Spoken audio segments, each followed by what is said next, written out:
예수 천국에서 뵐 분을 새생명교회에서 미리 뵙습니다.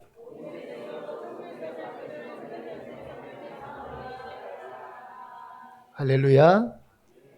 예, 늘 우리만 뵙지 말고 여러분 곁에 있는 빈자리들을 또 다른 뵐 분들로 채우시면 좋겠습니다. 성가대 찬양할 때 갑자기 곰곰이 그 생각이 들더라고요. 여기 한 20여 명만 더 앉아 있으면 좀 가득 찬 느낌이 있겠다. 여기가 딱 20명 있더라고요. 그래서 한 20여 분만 더 앉아 있으면 꽉 찬 느낌이 어느 정도 들지 않을까, 그런 생각이 들어요. 여러분의 사랑하는 분들을 바로 주님 앞으로 인도하시는 우리 모두가 다 되시기를 바랍니다. 한 해 출발점에서 우리의 방향을 다시 한번 한 달 마지막 주를 보내면서 생각해 보고자 합니다. 이 오늘 본문 말씀은 지난해 7월 27일에 말씀을 한번 전했었고, 금년에 온가족 새벽기도회 때 말씀을 한번 전했었습니다. 그 연장선상에서 함께 다시 한번 이 말씀을 보고 우리의 방향을 다시 한번 점검했으면 합니다. 벌써 26년 첫 한 달을 지나서 1월의 마지막 주일에 서 있죠.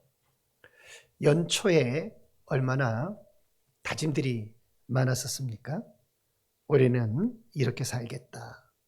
올해는 사랑하며 살겠다. 기도로 살겠다. 말씀도 늘 가까이 하면서 살겠다.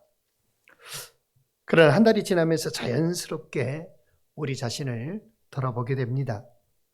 지나간 한 달을 돌아보니 여러분 어떠십니까? 잠깐 10초만 여러분도 지나간 한 달을 한번 돌아보실까요? 다 같이. 나의 한 달은 어땠는가?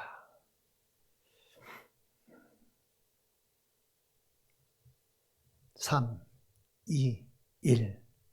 돌아보셨어요? 10초 정도? 마음이 혹여 다시 조급해지지는 않았는지, 언어는 서툴고 거칠지는 않았는지, 때로는 관계가 불편해지고 사랑으로 관용하기보다는 내가 맞다라고 하는 그 생각이 앞서지는 않았는지, 나는 연초에 붙잡았던 그 말씀을 여전히 붙들고 있는지, 아니면 주보에 있는 그 표에 실려 있는 대로 주님의 사랑이 넘치는 새생명교회라고 우리가 말씀하고 있는데 내 삶에서 그것이 흐려지고 있지는 아니한지, 오늘 우리가 어떤 새로운 목표를 추구하고 나아가며 그것을 세우는 시간이 아니라 방향을 다시 한번 점검해 보았으면 합니다. 우리가 올해 표어로 붙든 말씀은 주님의 사랑이 넘치는 새생명교회이죠. 듣기에 참 따뜻한 그런 말인 것 같습니다. 하지만 이 표어가 결코 가볍지 않다라는 거예요. 살아보면 쉽지 않다라고 하는 걸 늘 깨닫기 때문입니다. 이것은 우리의 모든 관계, 말, 판단, 선택의 모든 기준을 완전히 바꾸어 놓는 것이기 때문에 그렇습니다. 왜냐하면 나의 감정이 아니라 십자가를 바라봐야 하고 우리의 말이 아니라 서로의 관계에 뭔가의 변화를 요구하기 때문에 그렇다라는 사실입니다. 오늘 우리가 말씀 앞에서 다시 주님께서 주신 그 은혜를 새기고, 그리고 다시 주님의 그 사랑의 마음을 붙들고 다시 주님의 그 사랑의 자리로 돌아가는 저와 여러분 다 되시기를 주의 이름으로 축원합니다. 오늘 말씀 제목 한번 다 같이 주보에 있는 말씀 제목 한번 읽어볼까요? 시작. 주님의 사랑으로 다시 사랑의 자리로 가자. 아멘. 주님의 사랑으로 다시 사랑의 자리로 가자라고 하는 말씀을 함께 같이 나눕니다. 오늘 성경에 보면 예수님께서 새 계명이라고 말씀하지요. 새 계명을 너희에게 주노니 라고 말합니다. 예수님께서 이 말씀을 하실 때에는 매우 특별한 순간이었습니다. 이 요한복음 13장은 예수님의 공생의 기간 속에서의 어찌 보면 마지막 밤과 같은 그런 말씀이죠. 왜냐하면 결국 이 말씀이 요한복음 19장에 가면 그대로 드러나기 때문에 그래요. 제자들과 함께한 최후의 만찬의 자리로 이어집니다. 제자들과 함께 주님이 하시면서 이미 예수님은 모든 것들을 다 알고 계셨습니다. 그래도 제자들의 발을 후에 씻기시죠.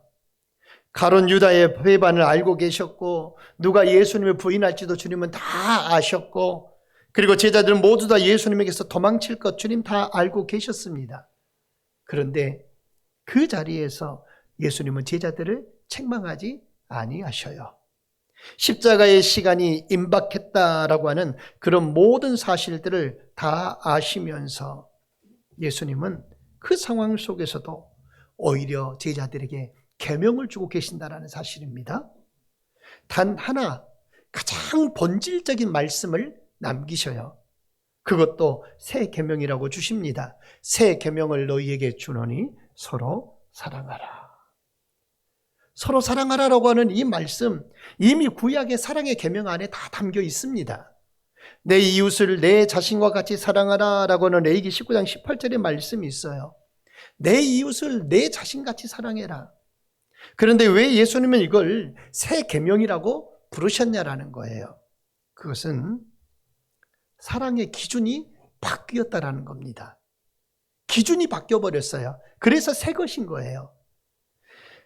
이전에는 내 기분이고 내 성격이고 내 상대의 어떤 대하는 사람의 태도에 따라서 사랑하느냐 마느냐의 기준이었다고 한다면 이제는 사랑의 기준이 예수 그리스도라고 하는 사실입니다. 사랑의 기준이 예수님이 되어버렸어요. 사랑의 기준이 사람에게서 어디로 옮겨가 버렸어요? 예수님으로 옮겨가 버렸어요. 우리는 보통 이렇게 말합니다. 그 사람은 사랑받을 만하지 못하다. 이 정도면 내가 많이 참은 거다.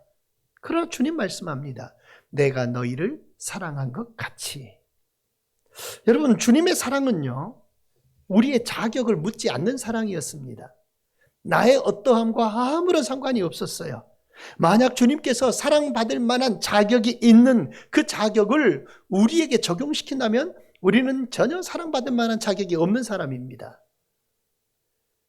세상에서 말하는 우리가 사랑받을 만한 사람이라고 하는 자격을 주님께서 나에게 적용을 시킨다고 하면 생각해 보면 우리는 사랑받을 만한 사람이 아니에요. 그래서 주님은 우리가 사랑받을 만한 자격이 있는가를 보지 않고 그저 무조건적으로 우리를 사랑하기로 하셨습니다. 할렐루야. 이것이 은혜예요. 나의 자격과 나의 요건에 주님은 전혀 개의치 아니하시고 그저 자기 백성 삼으셔서 사랑해 주시기로 하셨다라는 것입니다. 주님의 사랑의 방식이 이제는 바뀌어버렸다라는 것이죠. 우리 인간의 조건적인 사랑에서 이제는 자기 희생적인 사랑으로 주님이 우리를 사랑하셨듯 자기를 희생하시며 사랑하셨듯 그 사랑으로 바뀌어버렸어요. 조건이 변해버렸어요. 감정적인 느낌이나 호감에서 이제는 십자가의 헌신으로 사랑이 바뀌어버렸어요. 예수님의 사랑은 우리 인간의 사랑처럼 내 마음에 호감이 있고 느낌이 있고 좋아하는 감정이 있고 그런 사람만 사랑하는 사랑이 아니었습니다. 배신할 그 유다의 발까지 씻기신 그 사랑, 다 도망쳐버릴 제자들의 그 발까지 다 씻겨주신 그 사랑이었습니다. 이것이 오늘 주님이 말씀하시는 이 새 계명의 무게인 것입니다. 그저 우리는 내가 너희를 사랑한 것 같이 너희는 서로 사랑해라 라고 쉽게 이야기하지만 이건 주님이 우리에게 주신 엄청난 무게예요. 사랑의 목적이 분명해졌다라는 것입니다. 오늘 성경에 이렇게 말씀합니다. 주님께서는 너희가 그렇게 선을 행하고 사랑을 행하면 너희들이 내 제자인 줄 알리라 라고 말씀합니다. 서로 사랑하면 모든 이들이 이로써 너희가 내 제자인 줄 알 것이다. 사랑은 선택이 아니요 제자됨의 증거인 줄 믿습니다. 그러므로 우리는 뭔가를 선택할 것이 아니라 내가 예수님의 제자라고 하는 인식을 가지면 우리는 분명히 사랑은 반드시 이루어야 될 일들이라고 하는 것이죠. 목적이 분명해졌다라는 거예요. 그래서 이것이 우리에게 새 계명이 되고 있습니다. 주님의 사랑의 본질을 오늘 말씀하지요. 내가 너희를 사랑한 것 같이.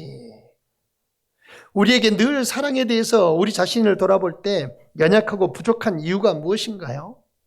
우리는 주의 사랑을, 그 예수 그리스도의 사랑을 우리가 충분히 느끼지 못하기 때문이라는 거예요. 그 주님의 사랑을 충분히 깨닫지 못하기 때문이라는 거예요. 내가 주의 사랑을 그렇게 충분하게 느끼면, 풍성하게 느끼면 우리는 그 사랑을 증거하고 나타낼 수밖에 없다라는 거예요. 그러나 내가 그렇지 못하다는 건 주님의 사랑을 그만큼 내가 충만하게 느끼지 못한다는 것이겠죠. 주님은 서로 사랑하라 말씀하시기 전에 사랑의 근거를 먼저 우리에게 제시를 합니다. 사랑의 근거가 뭐냐? 우리가 사랑해야 될 근거는 내가 너희를 사랑한 것 같이라고 주님이 말씀하고 있습니다. 사랑해야 되는 근거는 주님이 나를 사랑해 주셨기에 그게 근거가 된다는 거예요. 예수님의 사랑은 먼저 찾아오신 사랑이었어요. 제자들은 예수님을 선택하지 않았습니다. 예수님이 제자들을 선택하셨습니다. 가시는 곳곳마다 나를 따르라. 나를 따르라. 주님의 그 말씀 앞에 모두 다 주님을 따릅니다. 쫓을 수밖에 없어요. 왜? 주님의 그 권위와 그 능력 앞에 그들은 엎드려질 수밖에 없거든요.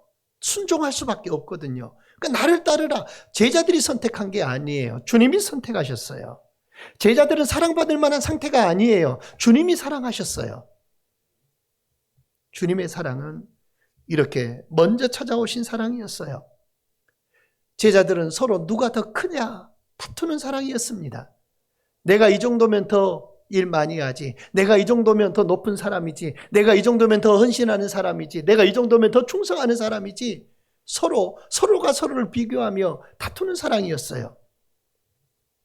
하지만 주님 볼 때 그들은 다 어떤 사람입니까? 곧 예수님을 버리고 다 도망칠 사람들이었어요. 서로 낫다고 서로 비교하고 견주고 있을 때 주님이 그들을 바라보실 때는 머지않아 너희들이 나를 버리고 다 도망할 것이다. 그런 사람으로 주님은 다 알고 계셨잖아요. 그런데도 예수님은 자기 백성을 사랑하시되 끝까지 사랑하시니라. 할렐루야. 이것이 은혜입니다. 옆 사람에게 인사 한번 할까요? 예수님이 당신을 끝까지 사랑하신대요. 아멘. 이 사랑이 있기 때문에, 주님의 이 사랑 때문에 우리가 아버지 은혜 안에서 살아가는 것 아니겠습니까? 자기 백성을 사랑하시되 끝까지 사랑하시니라. 만약에 주의 사랑이 나의 어떤 모습에 따라서 변해버리는 사랑이라고 한다면 우리가 어떻게 주님을 붙들고 살 수 있겠습니까? 만약에 내 모습이 주님 보실 때 한심해도, 연약해도, 내가 비참해도 주님이 나를 그걸 전혀 개의치 않고 내가 너를 한번 사랑하기로 했으니 내가 끝까지 너를 사랑하마. 그렇게 사랑해 주신 그 사랑이니 우리가 그 사랑 때문에 살아가는 것 아닐까요? 여러분, 우리가 믿음이 좋아서 부르신 게 아닙니다. 우리가 착해서 구원하시기로 하신 게 아닙니다. 로마서 5장 8절은 이렇게 말합니다. 우리가 아직 죄인 되었을 때에 그리스도께서 우리를 위하여 죽으심으로 그 하나님께 대한 자기의 사랑을 확증했다라고 성경은 말씀하고 있습니다. 우리가 죄인이었을 때 사랑하셨어요. 여전히 죄 가운데 있을 때 사랑하셨어요. 주님의 사랑은 항상 먼저 시작되는 사랑입니다. 주님의 사랑은 이렇게 항상 선제적이에요. 우리는 사랑을 할 때 어때요? 반응이에요. 나를 사랑해 주면 나도 사랑하고, 우리의 사랑은 반응이에요. 내가 이 사람을 좀 사랑하면 이 사람의 반응이 내가 사랑하는 줄 알다. 그 반응을 느끼면 또 더 사랑하게 되고 인간의 사랑은 반응을 봅니다. 절대 무조건적일 수가 없어요. 그러나 우리 주님의 사랑은 항상 먼저였어요. 나의 반응과는 아무런 상관이 없어요. 선제적인 은혜. 우리 주님의 사랑은 또한 낮아지는 사랑이셨습니다. 요한복음 13장에 예수님은 주와 선생이셨지만 수건을 두르시고 종의 자리에까지 낮아지셔서 무릎을 꿇고 제자들의 발을 씻기셨습니다. 발을 씻기는 이가 누굽니까? 그 집 안에 있는 종들이에요. 종들이 손님이 찾아오면 그 집에서 발을 씻겨줘요. 손님이 씻는 게 아니라 대야에다가 물을 받아서 바닥에 놓고 씻기려면 무릎을 꿇어야 되겠죠. 그 무릎을 꿇고 그 손님의 발을 씻겨요.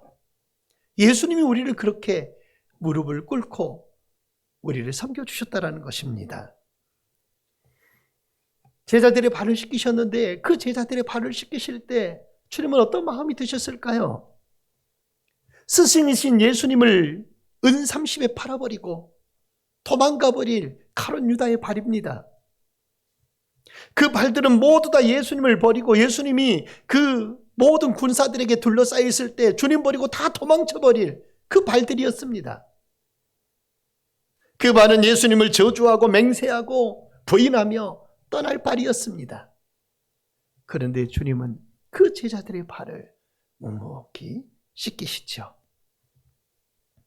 주님의 사랑은 당신이 오라도 침묵하시는 그런 사랑이었고, 주님의 사랑은 당신이 상처를 받으셔도 품는 사랑이었고, 주님의 그 사랑은 자신의 생명까지 손해보더라도 그 일을, 구원하는 그 일을 감당해 내시는 사랑이었습니다. 이것이 주님의 사랑이에요. 사랑은 언제나 자리를 내려놓는 것에서 출발하는 줄 믿습니다. 예수님이 그리 사랑하셨어요. 어떤 교회에서 실제로 있었던 이야기입니다. 교회 안에서 오랫동안 서로 관계가 불편했던 두 성도가 있었습니다. 서로 말은 안 하지만 눈길도 피하고 인사도 대충 건성으로 하고 가능하면 마주치지 않으려고 하는 그런 모습이었어요. 그런데 어느 날 한 분이 큰 병을 앓게 되었고 그 소식을 들은 그 다른 한 사람이 마음이 몹시 불편했습니다. 그래서 병문안에 갔어요. 그 소식을 듣고 나서 병문안을 가야 할까 말아야 할까 수많은 고민이 들었겠죠. 과일 바구니를 사들고 병문안에 가서 그 과일을 바닥에 내려놓고 그 아래 보호자석에 앉아서 그 침상에 누워있는 그의 손을 딱 붙들고 이렇게 말했습니다. 우리는 다 완전하지 않잖아요. 주님이 나를 참아주신 것처럼 우리도 그렇게 살아요 라고 그렇게 이야기했다는 것입니다. 주님이 나를 참아주신 것처럼. 여러분, 그날 이후에 관계가 다 회복이 되어 버렸다는 거예요. 나를 참아주신 주님의 그 사랑, 그것만 생각하면 우리는 못할 것이 없다라는 것입니다. 사랑은 거창한 말이 아닙니다.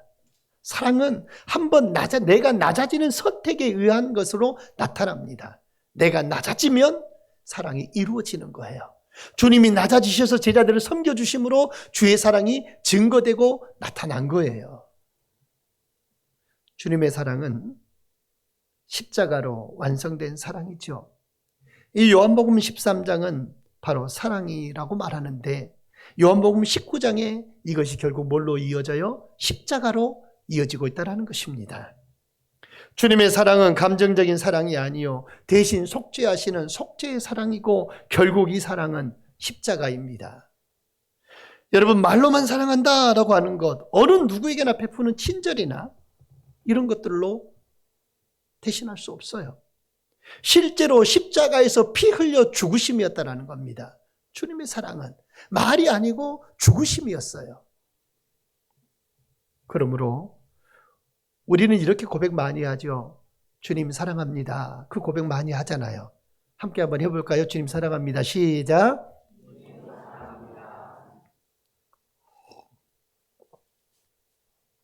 진심으로 한번 해볼까요? 주님 사랑합니다. 그냥 말로 말고 제가 말이 아니라 했잖아요. 사랑의 고백은. 다시 시작. 주님 사랑합니다. 주님 사랑합니다.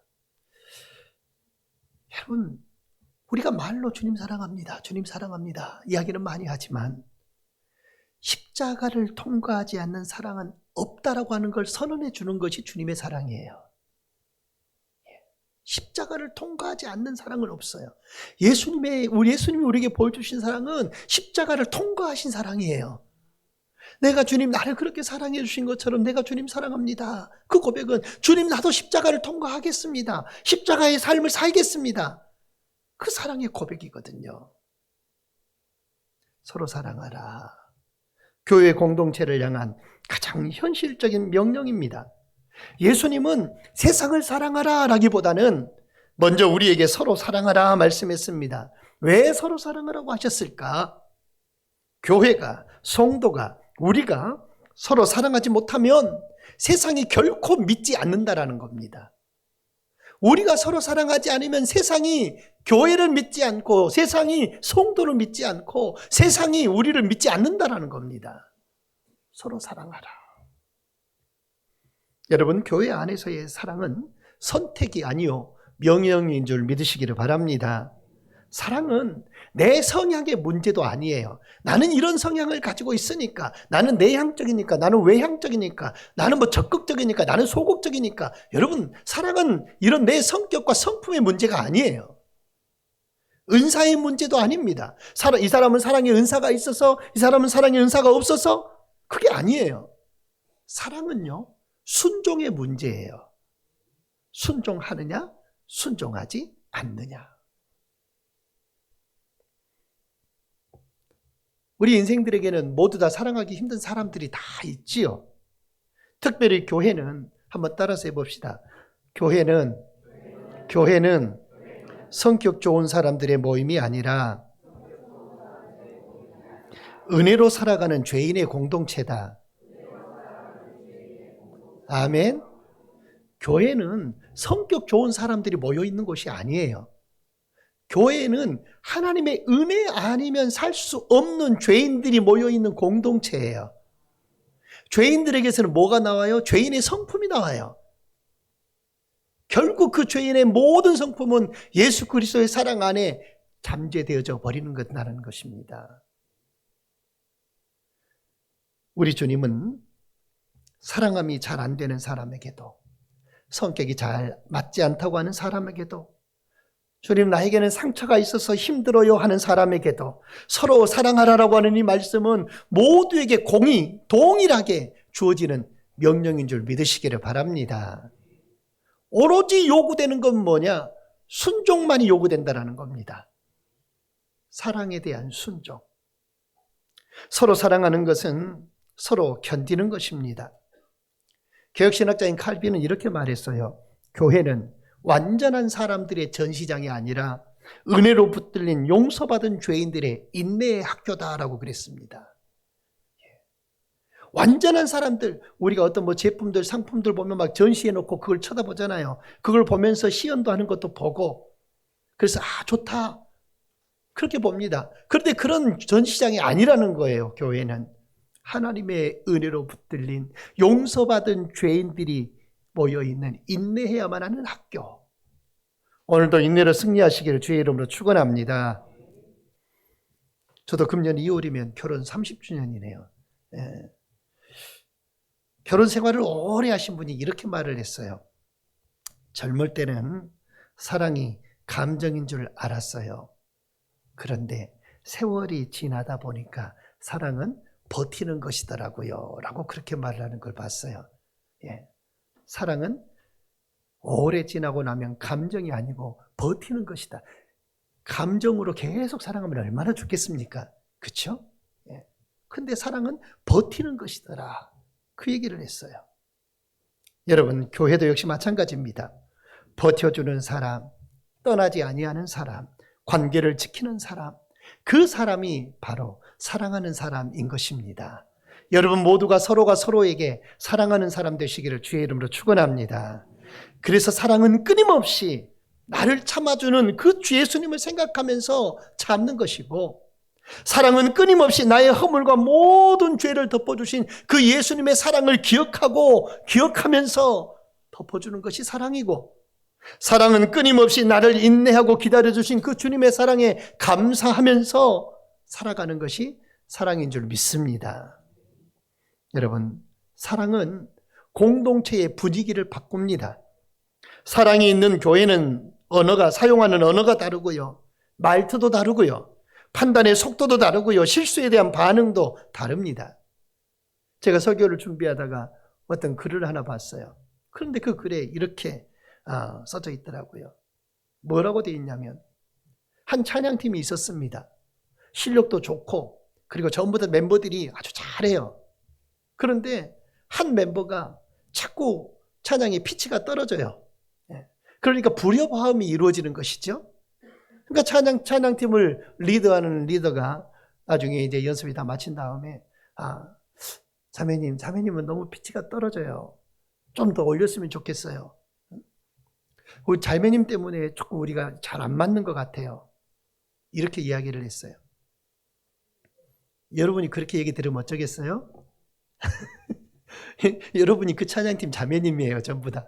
이렇게 얘기를 들었어요, 리더에게. 그러면 기분이 어쩌시겠어요? 나 같으면 그러겠어요. 지는 얼마나 잘하나? 지는 얼마나 잘하고? 여러분들 안 그러시겠죠? 근데 저는 그럴 것 같아. 이 자매가 속이 상했어요. 찬양할 때 은혜가 안 돼요. 그리고 그 어느 몇 주간 뒤에 이 자매가 안 보이는 거예요. 교회를 떠난 것이죠. 마음이 상하고 속이 상해서. 근데 그 반대로 한 찬양팀에는 이런 일이 있었어요. 어떤 한 자매가 피치가 자꾸 떨어져요. 불협화음이 생겨요. 그때 리더가 이렇게 말했습니다. 우리가 조금 연습이 많이 부족하고 좀 어려운 것 같으니까 우리 다 함께 한번 기도하고 우리 주님께 맡기고, 우리가 실력이 있어서 하나요? 우리가 정말로 주님 사랑함으로 또한 성도들의 귀한 은혜를 사모하는 그런 마음으로 우리가 감당하는 거니까 하나님께서 우리를 도와달라고 하면 우리 열심히 해봅시다. 그렇게 이야기했어요. 여러분은 전자를 원하십니까? 후자를 원하십니까? 예, 그래요. 정상적인 사람이면 후자를 원하겠죠. 여러분, 이렇게 사랑은요, 공동체의 분위기를 바꾼다라는 거예요. 전자 같으면 숨 막혀서 살겠어요? 저도 숨 막힐 것 같아요, 전자 같으면. 그러나 후자이기에, 하나님의 도우심이 아니면 우리는 할 수 없기에, 그리고 주님께 그걸 맡기고 함께 힘 얻어서 주의 귀한 사역들을 감당하는 여러분을 칭찬하고 함께 같이 이렇게 나가는 그 모습이 주님이 진정 원하시는 모습 아닌가. 사랑은 분위기를 바꾼다라는 겁니다. 여러분의 사랑하는 모습으로 가정의 분위기가 바뀌고, 여러분이 일하는 이 직장의 분위기가 바뀌고, 교회 안의 분위기가 바뀌고, 섬기는 기관들의 분위기가 바뀌는 그런 일들이 있기를 주의 이름으로 축원합니다. 오늘 사랑은 교회 안에서의 가장 강력한 증거라고 말씀하고 있어요. 우리 25절 함께 한번 읽겠습니다. 시작. 25절, 오늘 본문 13장 35절 죄송합니다. 35절 시작.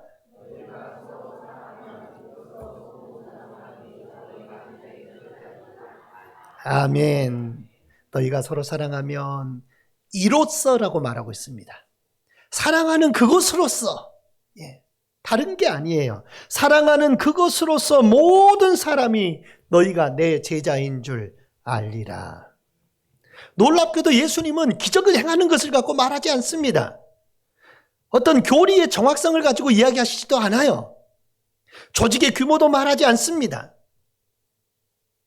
지난 주간에 제가 수요일날 말씀드렸잖아요. 지난 주간에 중국 교포 두 분이 올라와가지고 혹시 교회 안에 중국인 있냐고 물어보시더라고. 중국 사람 없다고 제가 말씀드렸다고 그랬죠. 오셔서 중국 사람 한 분 데리고 오시라고. 제가 그렇게 말씀을 드렸어요. 여러분, 그러면서 그분이 하는 말이 뭐냐면, 이 근방에 있는 교회들 가운데 우리 새생명교회가 제일 크더라고 그렇게 말하더라고요. 여러분, 예수님은 규모를 말하고 있지 않아요. 예수님은 사랑 하나로 제자를 증명하라고 말하고 있어요. 세상은 우리가 얼마나 올바른 말을 하는지 그게 관심 기울이지 않습니다. 서로가 어떻게 대하는지, 지체들을 어떻게 섬기는지, 그리고 교회 처음 발걸음을 내딛는 사람을 어떤 모습으로 대하는지, 세상은 그걸 봐요. 사랑이 있는 교회는 말투가 다릅니다. 여러분의 말투가 주 안에서 아주 부드럽고 그리고 따뜻하고 그리고 톤도 옥타브도 올라가고 이런 말투였으면 좋겠습니다.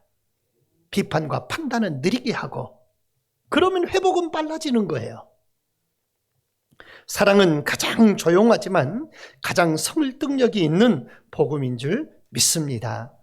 오늘 우리 새생명교회는 과연 어떤 것으로 세상 사람들에게 기억될까요? 어떤 모습으로 각인될까요? 서로 사랑하는 교회로 각인되고 기억되기를 원합니다. 사랑하는 여러분, 2월을 향해서 다시 한번 우리 마음의 결단을 하시기를 바랍니다. 1월이 마치고 이제 2월로 다음 주부터 들어갑니다. 이 말씀 앞에서 결심을 하며 주님의 사랑을 다시 바라보겠습니다. 내 기준이 아니라 십자가의 기준으로 살겠습니다. 말이 아니라 관계로서의 복음을 온전히 드러내며 살겠습니다. 그래서 주님의 사랑이 넘치는 우리 새생명교회와 우리 성도들의 가정, 그 성도의 삶을 살아내기로 결단하시기를 주의 이름으로 축원합니다. 내가 먼저 주님의 사랑으로 손을 내밀어야 될 사람이 있는지, 내가 먼저 혹여 내려놓아야 될 자존심은 있지 아니한지, 내가 먼저 주님의 사랑으로 다시 품어야 될 그 이름이 누구인지, 오늘 이 주님의 사랑으로 서로 사랑하며 주님의 사랑이 넘치는 우리 새생명교회가 됩시다. 이 표호가 오늘 우리가 외치는 그런 구호로 끝나버리는 것이 아니라 예수님의 사랑으로 서로 사랑하는 제자됨의 증거가 있는 우리 새생명교회가 되고, 성도들이 사랑의 삶을 잘 살아내서 이 사랑이 체질화가 되고 그냥 읽고 지나치는 문구가 아니요, 여러분의 삶에서 각 가정에서 성도로서의 아름다운 열매가 맺는 그런 삶, 은혜가 넘치는 삶이 있기를 예수님의 이름으로 간절히 축원합니다. 기도하겠습니다. 사랑과 은혜가 풍성하신 하나님 아버지, 1월의 마지막 주일에 우리를 다시 한번 말씀 앞에 세워주심을 감사합니다. 주님, 우리는 한 달을 살아오면서 사랑하겠다고 다짐하지만 말로만 아버지 하나님 사랑하는 우리의 모습은 아니었는지, 혹여 마음으로는 판단하기 빠르는 그런 우리의 모습은 아닌지, 행동으로는 쉽게 등을 돌렸던 우리의 모습은 아니었는지 시간 고백합니다. 주님, 우리를 사랑하신 주님의 그 사랑이 얼마나 크고 깊고 오래 참는 사랑이었는지 다시 보게 하여 주옵소서.